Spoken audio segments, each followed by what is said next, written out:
Welcome back. I've been promising all of you an update on the Chevy Colorado Diesel 2.8. I now have 9,000 miles on this truck, and there are some good and some bad points. Let's start with the good. Since the day I picked up the truck, obviously it had been doing extremely well in terms of highway fuel economies. In fact, this truck has absolutely no problem hitting 30 miles per gallon all day long with the cruise set at 70 miles an hour. That is, of course, assuming that you're driving on flat level ground like we do here in the Midwest. If not, obviously your mileage is going to adjust accordingly. Now, let's move on to combined fuel economies. And this is where it's not quite as easy. I tried to keep track because I wanted to give all of you an update. Total mileage, overall average. Unfortunately, somewhere along the way, I did reset the computer. But I do have 4,374 miles on this current tank, and according to the trip computer, I am averaging 23.3, and so that average is a combined city highway driving. So overall, not too bad. I think I was probably hoping for a little bit more, but the city driving really does seem to bring the fuel economy numbers down. Next up is fuel economy while towing. Unfortunately, I haven't had an opportunity yet, and I will soon, and as soon as I do, I'll be sure to update you guys, to tow large, heavy loads. I did, however, have an opportunity to tow one reasonable load. It was a U-Haul galvanized steel trailer, so relatively heavy trailer with two KTM adventure motorcycles loaded into it. So those two each weighing about 500 pounds each, so a couple thousand pounds of weight. It was an open trailer, so not a lot of wind drag, and on the trip down to Indiana on the highway again, with the trailer attached, gear loaded up in the truck, and the bikes on the back, the average was pretty consistently around 23 to 24 highway miles per gallon, towing that trailer, two guys in the cab, a bunch of gear, and then the bikes back there. So overall, I'm pretty happy with that fuel economy. I'll be more than happy if I can continue to get that kind of fuel economy moving forward. I will be testing soon with the Yamaha side-by-side on a car hauler trailer as soon as I pick my trailer. Once I do that, I'll be sure to update you guys with the new information there. Moving on from fuel economy, there has been a few little niggles.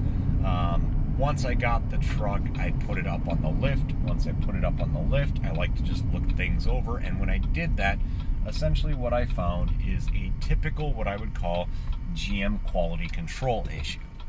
There is paint on the passenger side in between the bed and the cab where you can just see that the paint was sprayed on so thick that it dripped down past the bottom of the body during the manufacturing process and left that drip there. It dried, it cured, it is there. There's nothing you can do about it unless you wanted to sand it down and then touch it up, but it's just not worth it. It's really not a big deal at all, except for the fact that, to me at least, it kind of paints a picture of what I've seen in the past with other GM vehicles that I've had.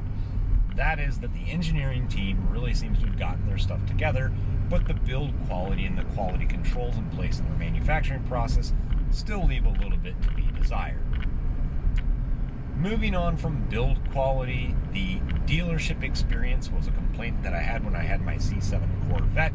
It's a complaint that continues here, and that is just that when you go to a GM dealership, I don't feel that they really offer that great a level of service, and I have tried about 4 different GM dealerships near me and had similarly poor experiences with all of them.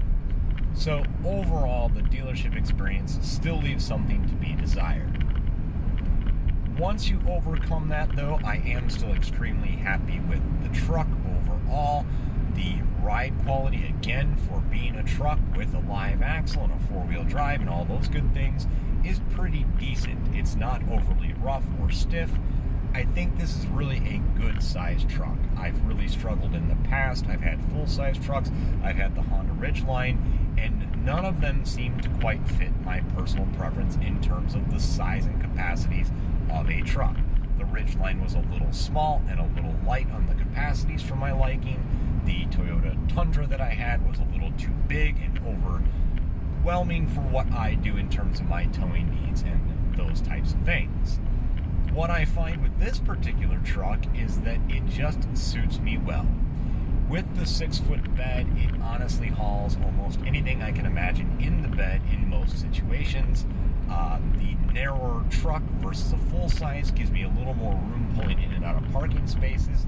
I do use this as my daily driver, and so far what I found is that it works really, really well as a daily driver, as well as those tow haul needs when they arise.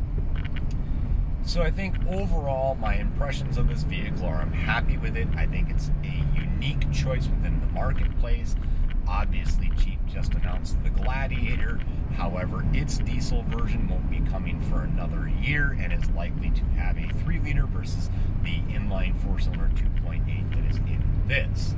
I'm not sure what that will do in terms of fuel economy in comparison, but it is something to keep in mind, and it is one to maybe look at. However, that vehicle is going to cost you significantly more, and I suspect that the ride quality will be much poorer than what's in the Colorado here. I might have touched on it slightly in my last video with this truck, and that is the interior.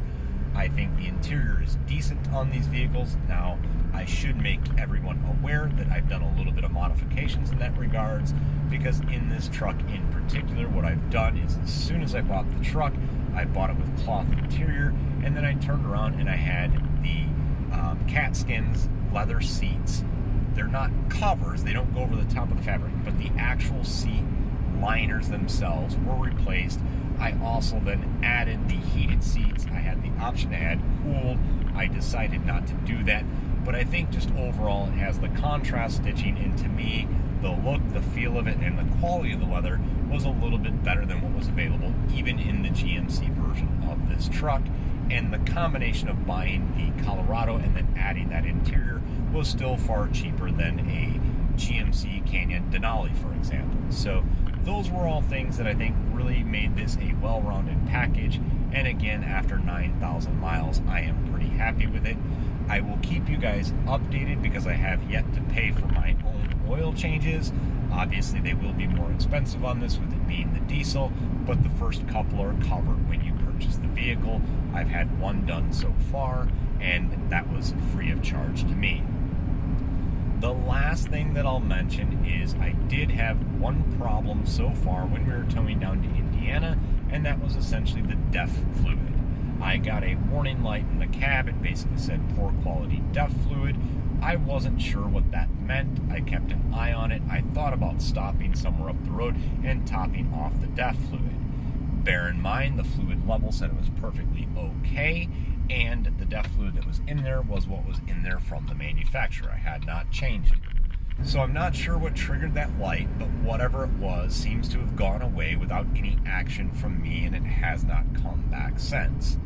So I guess once again what I'll have to do is just chalk that up to a fluke thing and wait to see if it happens again. And then the other thing that did occur is on a really, really cold day, I got in the truck one day, and when I went to start the vehicle and move, I got a power steering warning, and my power steering was completely gone on the truck.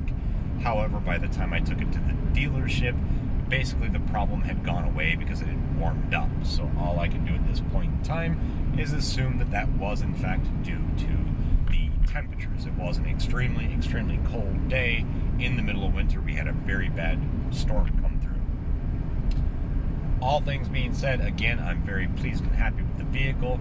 I'd highly recommend it to anyone who wants a nice daily driver, something that has a smooth and decent ride, but also has pretty decent capabilities, in my opinion, with the tow capacity of over 7,000 pounds and the fuel economy being what I've shared with you already.